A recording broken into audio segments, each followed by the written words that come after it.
Kalian tahu nggak sih? Aku dapat berita nih.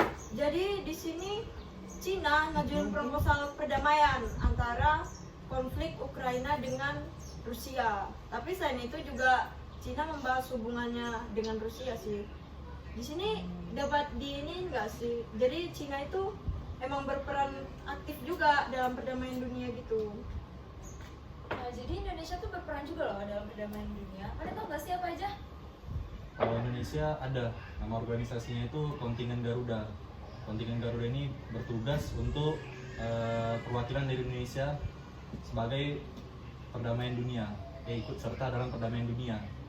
Nah, organisasi ini tuh dibentuk pada tahun 1957 sebagai perwakilan dari Indonesia gitu untuk perdamaian.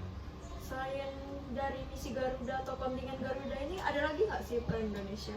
Nah, ini selain misi Garuda juga ada PBB. PBB itu peran Indonesia melalui partisipasi dan kontribusi aktif dalam misi pemeliharaan perdamaian PBB atau bisa disebut dengan MPP PBB. Nah, MPP PBB ini dia mulai pada tahun 1957 dan Indonesia juga mengirimkan 559 personilnya itu ke UNEF. Oh, jadi ada juga tuh ASEAN. Jadi ASEAN itu adalah perserikatan atau kayak organisasi negara-negara yang ada di ASEAN. Nah, jadi waktu itu Menteri Luar Negeri kita menandatangani perjanjian Ade Bangkok gitu. Nah, kebetulan Indonesia tuh terpilih untuk sebagai penengah antara konflik yang terjadi di negara Kamboja sama Vietnam. Nah, itu yang konflik antara Kamboja sama Vietnam itu. Kenapa tuh? Itu ada ini. Jadi untuk penengahannya tuh ada hubungan ada apa ya? Jadi Indonesia ini menjadi penengahnya gitu. Akhirnya mereka melaksanakan yang namanya itu meeting. Dinamakan tuh Jakarta Informal Meeting atau disingkat JIM. Nah, jadi JIM ini terlaksana sebanyak 2 kali. JIM 1 itu pada bulan Juli 1987, JIM 2 itu pada bulan Februari 1989. Jadi di JIM 1 ini sempat ada gencatan senjata antara Vietnam dengan Kamboja. Akhirnya dilaksanainlah JIM 2 ini buat menindaklanjuti hasil dari JIM 1 kemarin.